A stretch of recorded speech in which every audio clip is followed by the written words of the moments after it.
In this video we're going to revise ionic bonding. So ions are charged particles that form when an atom loses or gains one or more electrons. So to work out what the charge is, you need to look at how many electrons there are in the outer shell. So if we take magnesium for example, it's got 12 electrons, so they are going to be arranged 2, 8, 2, and this outer shell here can fit up to 8 electrons. So it's got the option to make its outer shell full. It can either lose these 2 or it can gain an extra 6. It always does the thing that involves the least movement because that will take the least energy. So in this case it's going to lose these 2 electrons. So it will become a magnesium 2+ ion because it's lost 2 electrons, and don't forget electrons are negative, and its electron configuration will then be 2, 8, and what we do is we pop that electron configuration in square brackets and put the charge after it. So if we're going to make a negative ion, then we're going to see that we're gaining electrons. So for chlorine here, it's got 17 electrons, so they are arranged 2, 8, 7. So it's got 7 electrons in its outer shell, which could fit up to 8. So what it does is it could either gain 1 or lose 7. Again, it's taking the option that involves the least moving, so it's going to gain 1. So we get a Cl1- charge, so a chloride ion that's called, and its new electron configuration will be 2, 8, 8. Again, square brackets, and then we show the charge. Now if you have a periodic table, which hopefully you do, then the group number of the element will tell you what the charge is on that ion. So everything in group 1, they'll form 1+ ions. Group 2, 2+ ions. Group 3, 3+. Group 4 we ignore. Group 5 is 3-. Group 6 is 2-, and group 7 is 1-. Now sometimes you'll see things written, for example, like copper 2 with Roman numerals. That you tend to see that for transition metals. That will tell you the charge on that ion. So for copper it will be a Cu2+ if it's got a 2. So what we're looking at today is actually ionic bonding. So an ionic bond is the electrostatic force of attraction between oppositely charged ions. So that's when positive and negative ions are attracted to each other, which means ionic bonding happens between a metal and a non-metal because metals make positive ions and non-metals make negative ions. So we're going to do a few examples. I'm going to start with sodium chloride. So sodium is in group 1, it's got 1 electron in its outer shell. It's got 11 electrons, so they are arranged 2, 8, 1. Chlorine's in group 7, it's got 17 electrons. They are arranged 2, 8, 7. So if we look at sodium, it wants a full outer shell. The easiest way for it to do that is for it to lose that 1 electron there. So it will become 2, 8. With a positive charge, so it's a sodium ion which is positive. The chlorine, its best option there is to gain 1 electron, and so will become 2, 8, 8, again square brackets, and a negative charge. Okay, so when we actually draw this, you'll see in an exam you might be asked to draw a dot and cross diagram, and it will quite often say you only need to show the outer shell. So we're going to do that today, and I'm just going to show the outer shells, otherwise I'll be here forever.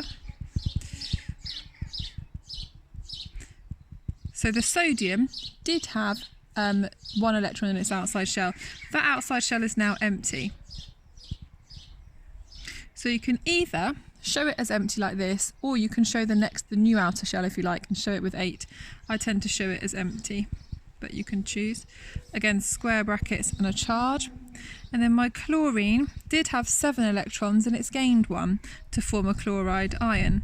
Now we'll show its 7 original ones, and then it's gained 1 from the sodium, and we show that either as a dot or a cross, whichever one you haven't already used. Again, square brackets and a charge. Okay, so that's your dot cross diagram for sodium chloride. You can see we haven't got any electrons missing here. The one that was lost from the sodium has gone over here into the chlorine.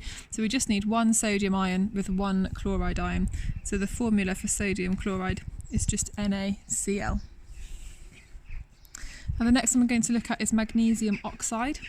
Magnesium's got 12 electrons, so they're arranged 2, 8, 2.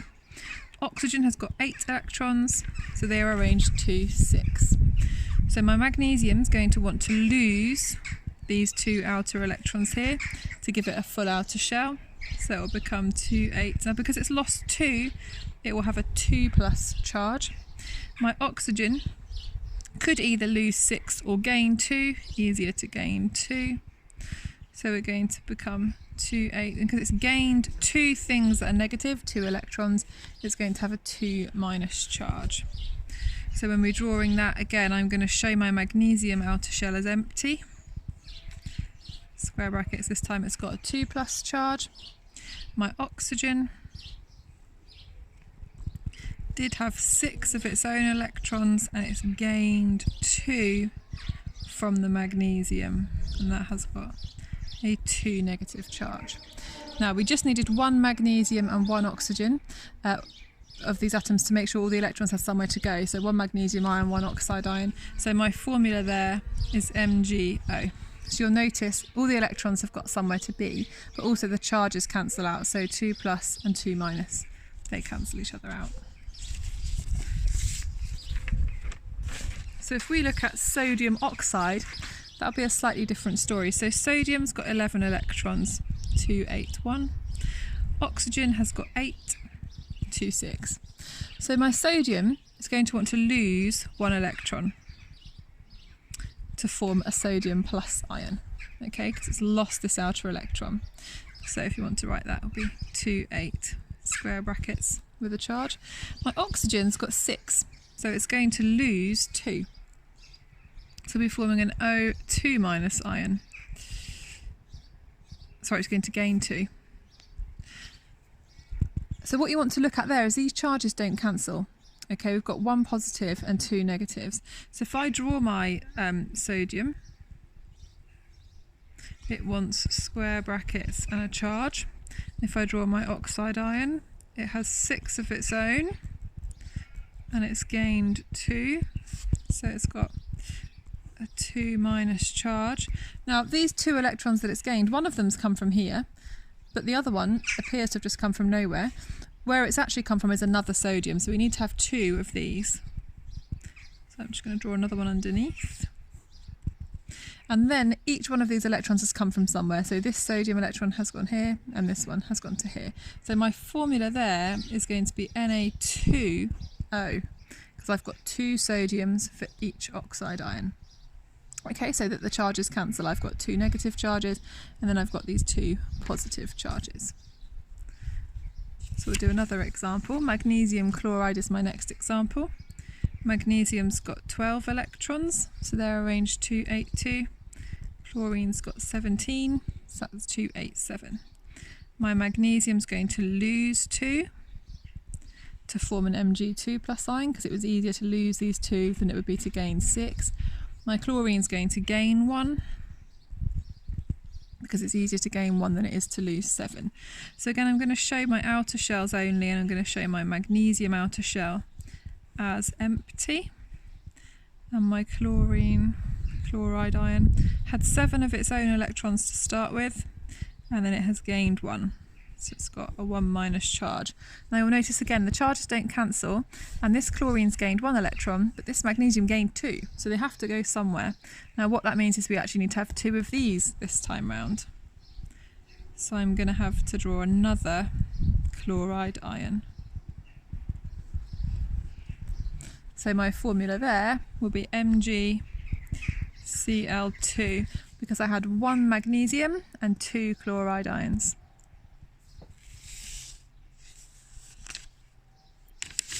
We'll just do one more example. We'll look at aluminium oxide. So aluminium has got 13 electrons. They're arranged 2, 8, 3. Oxygen still has 8. They're arranged 2, 6.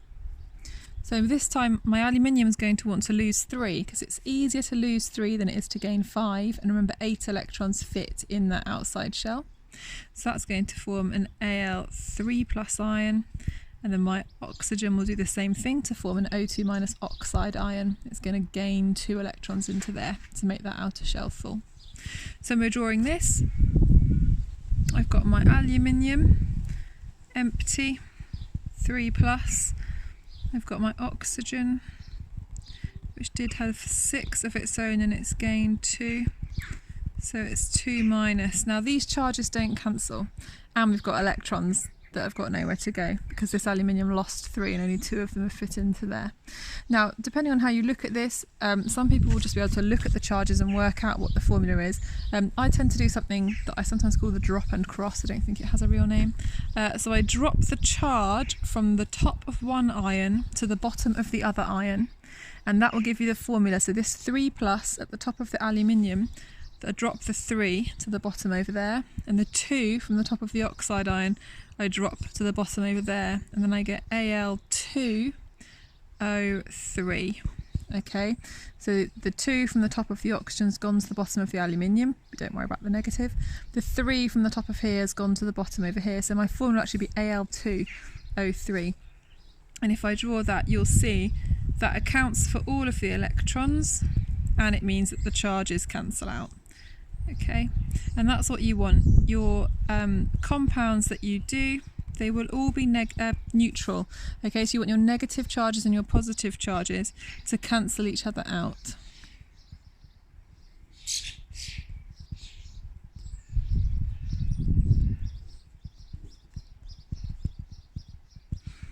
Okay, there we go. So that's your aluminium oxide.